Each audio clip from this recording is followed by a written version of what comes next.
Hello, hello. My name is Aniruddha. For those of you who are regular here, I apologize for being away for the past few months. So, for my first video back, I'm going to start by painting a nocturne scene. In such scenes, I like starting with the source of light, which in this particular case is a single light bulb emanating from the house you see there. I'm not going to tape down my paper. I have wet both the back and generously misted the front so the paper isn't going to warp even when I put a generous amount of water and paint on it.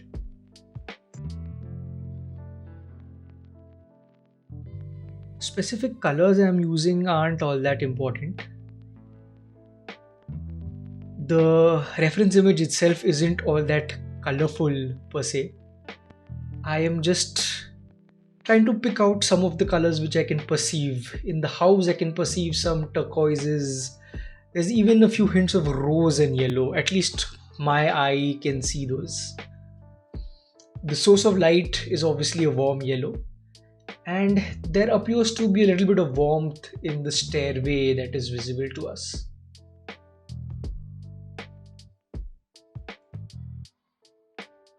The only other salient point when it comes to my color mixes is that the turquoisey mix for the house itself is a little bit opaque. There was a little bit of white gouache in that section of my palette, so I just let it get added to the mix. Now that I've put down my big layer of paint, you will see me coming in and gently lifting some of it off where I want to depict light sources. After this, I wait for my sheet to dry a little bit. While I was waiting, I got tempted into sprinkling some salt into the drying paint. That's how I got the texture on the sides.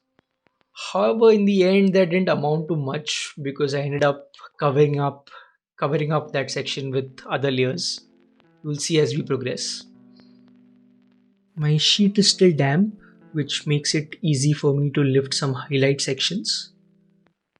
Also, I can put in some darker sections and watch it fuzz onto the wet paper. So what I'm basically trying to do is put down all the details on the house which are not the darkest darks.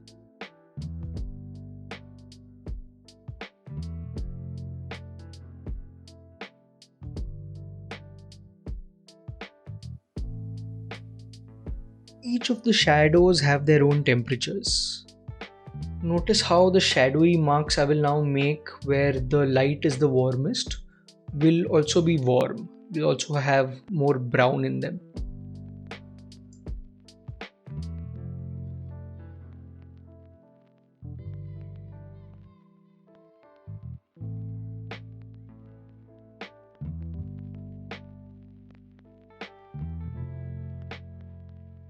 This can certainly be described as the ugly stage of the painting.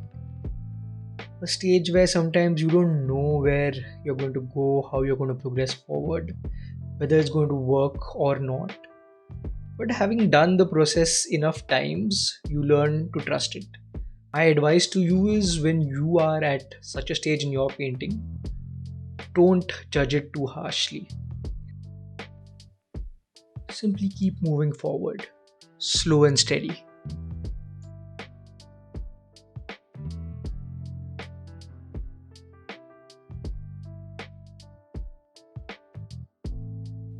It is a very humid day today. So, even without being in any kind of hurry, I can still get those wet and damp marks quite easily. And if I do see my paper drying a little more, I can always use my little misting bottle and give my paper a gentle spray.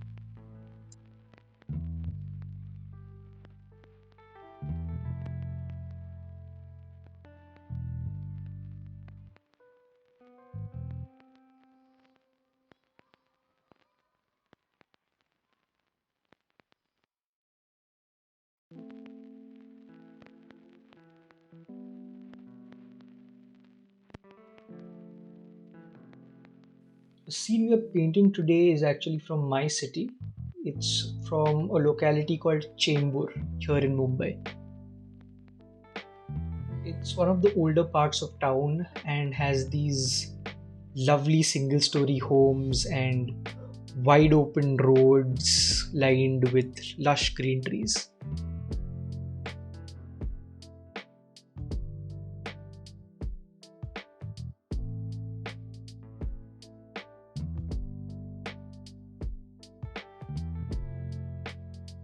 In most paintings, one usually goes from big shapes to small shapes. But in this particular instance, this painting demands the addition of these smaller shapes first. And once they are done, then we can put in the big foliage shapes.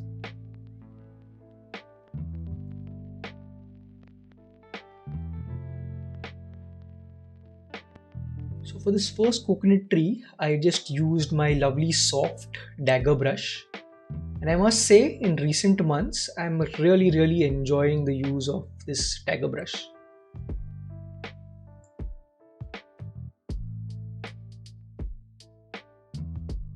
Again, the specific colors of my mix don't matter very much. There's a bit of phthalo blue, phthalo green as well, maybe some Payne's grey.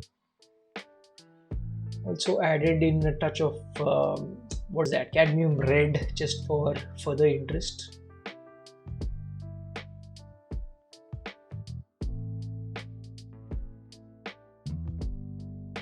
Watercolor works best when you don't paint in particular objects one by one. Think of whatever you're painting as large connected shapes. So here what I'm doing is I'm connecting the vegetation with the darkest darks of the shadows which are falling on the house. At the same time, I'm also adding some of the darker elements into the coconut tree while it's still wet. The true result of this action will only become visible later. This time around, I myself was surprised at how nice the result looked as the paint dried further.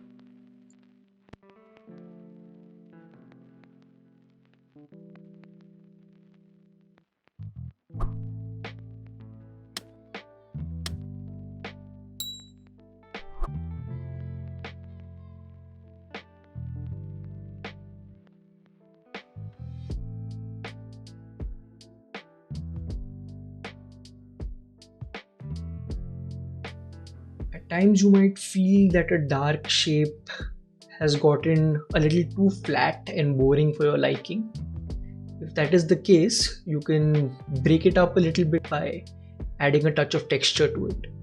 That's what I did right there. I splashed in a little bit of opaque lavender paint. That splatter also gives it an impression of some sort of flowers growing in those bushes.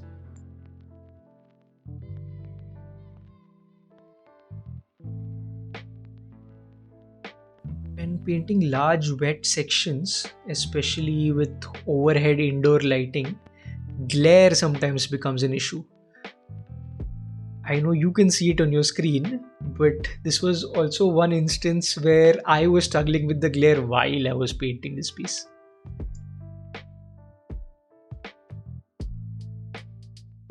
Back to my big dagger brush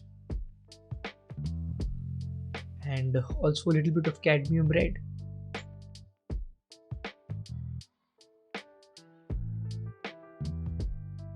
I'm trying to scratch out some indications of branches in the vegetation using my fingernail. Sometimes this works, sometimes this doesn't. Let's just see how it goes.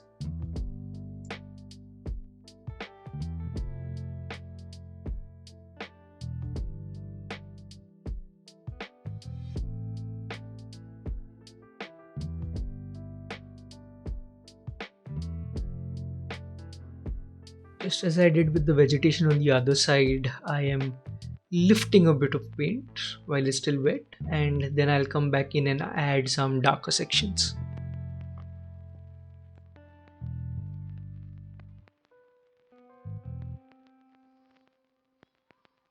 I'm at the finishing stages now.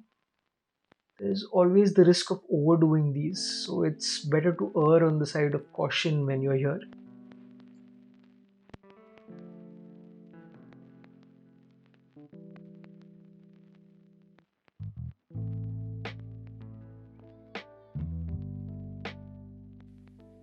I think I just need one more hit of the darkest dark. Dark will just add a little bit for the definition where I think the scene needs it.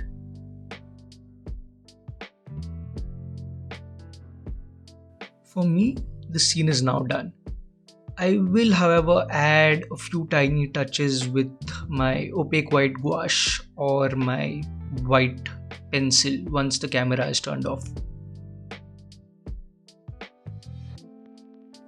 If you enjoyed this demo, please remember to do all the YouTube things. Like, subscribe, share it around. I will be back with a new one sooner rather than later.